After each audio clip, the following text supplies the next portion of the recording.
No, no. No, no. Hey, yo, look. Hate it or love it, Shakur Stevenson is the boogeyman in the 135-pound division. No. Let's keep it real. Let's keep it unbiasedly, logically, and objectively. I don't give a damn if you like Shakur Stevenson. I don't give a damn if you don't like Shakur Stevenson. I don't want to hear, oh, he's boring. Oh, he runs. In the end of the day, y'all got to admit it. We got to admit it. Shakur Stevenson is the most ducked fighter in the lightweight division. Yeah. Let's not forget in 2023, he got ducked and avoided by William Cepeda, Gervonta Tank Davis, Pitbull Cruz, Frank Martin, Devin Haney, George Kambosos, Lomachenko. Nah, we can't deny it. And now yesterday, you already know that in a couple of days, Kid Austin, Floyd Schofield been calling out Shakur Stevenson, and I thought that, and it looked like there was going to be a deal that was going to be finalized. But we heard Oscar De La Hoya, the man that mastered how to be a cash cow as a fighter and how to develop a cash cow as a promoter, is not feeling good about putting Kid Austin in what he called the prospect, even though that he's a contender in my estimation because he's the #2 ranked fighter in the WBA. I think that's a contender level. You remember Fight Night of the Game? At that point, you're a contender. But anyway,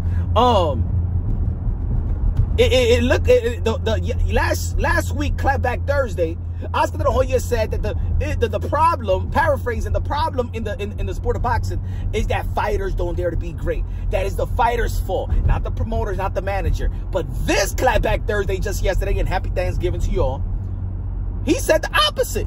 Check it out. Fighters are not daring to be great. You's a liar! I have to say it's the fighters who are killing the sport. The fighters who are killing the sport. The fighters who are killing the sport. People try to blame the promoters or the managers, the promoters or the managers, the promoters or the managers, the trainers. No, it's the fighters. I tell you that if my camp urged me to fight someone and I wanted to fight somebody else, we were going to fight who I wanted to fight. Who I wanted to fight. Who I wanted to fight. Now, folks, did he say, is the fighter not daring to be great, but Kid Austin, Floyd Schofield is daring to be great? Huh? Now, check out what he said yesterday on his latest Clapback Thursday, which I can't find on Instagram anymore, but check it out. So you would naturally think Shakur would start targeting some other world champion, right? Shakur and Lonesome Eddie made an offer to my 22-year-old prospect. Kid Austin, who has no world championship experience. You actually want to put him in with a prospect, Eddie? Prospect, Eddie? Prospect, Eddie?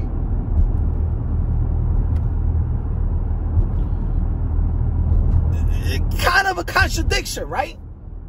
Kind of, you know what I'm saying, is a little hypocrisy. Now, ladies and gentlemen, y'all know if y'all follow the channel, I'm a huge fan of Oscar De La Hoya. A guy that went out there as a fighter and fought anybody, anytime, any place in his prime.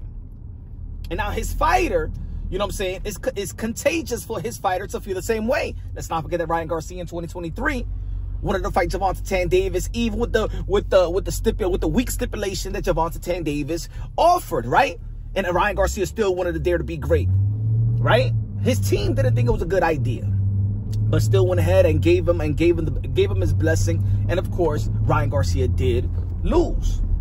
Yeah, at the end of the day, Ryan Garcia came right back with an Oscar Duarte victory, and then he beat Devin the Dream Haney, in which, you know, there is the drama there, but he beat Devin Haney from pillar to post, right? Redeem himself. Now, Kid Austin at the age of 22 wants to dare to be great. And let's not forget, the fighter is the boss. The promoters and managers work for the fighter. If the fighter wants something, then of course the managers and the promoters and the advisors, yeah, there could be advisors, but you gotta do what the fighters say because it's their career, just like Oscar De La Hoya said. Now, of course, in the DM that Floyd Schofield Sr. posted yesterday, yes, it did have that Oscar De La Hoya will give him the blessing and stuff like that. But we all know that he looked at Kid Austin still as a prospect. We already know that Oscar De La Hoya don't really want to put Floyd Schofield Kid Austin in the ring with Shakur Stevenson. And it's not only Oscar De La Hoya. Look at Roberto Garcia was on Twitter yesterday, on X, formerly known as Twitter, and he was actually going back and forth with Shakur Stevenson, saying that, you know, oh, now you want us as the 10th option and stuff like that. They already got their career set or their plans. Muretalla. Why not put Muretalla in the ring? Why not put all these guys, why they not knocking on the door to become a WBC lightweight champion or have the opportunity to fight for it versus Shakur Stevenson? Shakur Stevenson, like everybody else, no, he's not a knockout artist, but damn, the way that they're ducking and avoiding Shakur Stevenson, it looks like he got Kid Dynamite Mike Tyson prime power. No, I don't want to hear it, folks. I don't want to hear it. I acknowledge certain criticism of Shakur Stevenson in terms of, you know what I'm saying, in the last couple of fights, you could say that it didn't look up to par with his skills and talent, right? It didn't look too exciting, even though that he barely loses a round, right? Yeah, in the end of the day, with a guy that doesn't have power or knockout power, he's heavily ducked. Nah, he's heavily ducked. We as boxing fans got to keep it real. We as boxing fans got to keep it real. I don't give a damn. I don't give a damn if you don't like his style. There's something about Shakur Stevenson and his style and his skills and his tools that nobody or their team is reluctant to put their fighters in the ring with Shakur Stevenson. Now, let me tell you like this, in the sport of boxing, there's always going to be somebody that has at least more experience than the other, right? There's always going to be the favorite and the underdog. Yes, Kid Austin may be the massive underdog.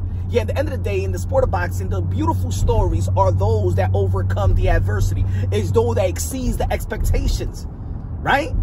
Oscar De La Hoya also exceeded the expectation in his career, just like Manny Pacquiao exceeded the expectation of his career. And even Cassius Clay, you know, Muhammad Ali, right?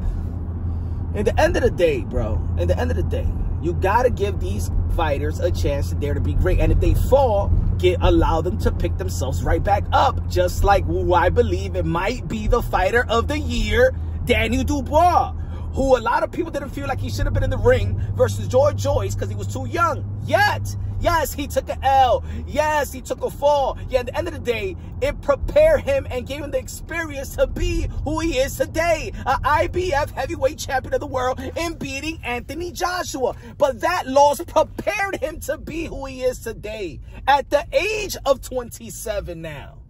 Let's also not forget Oscar De La Hoya, who built Canelo Alvarez.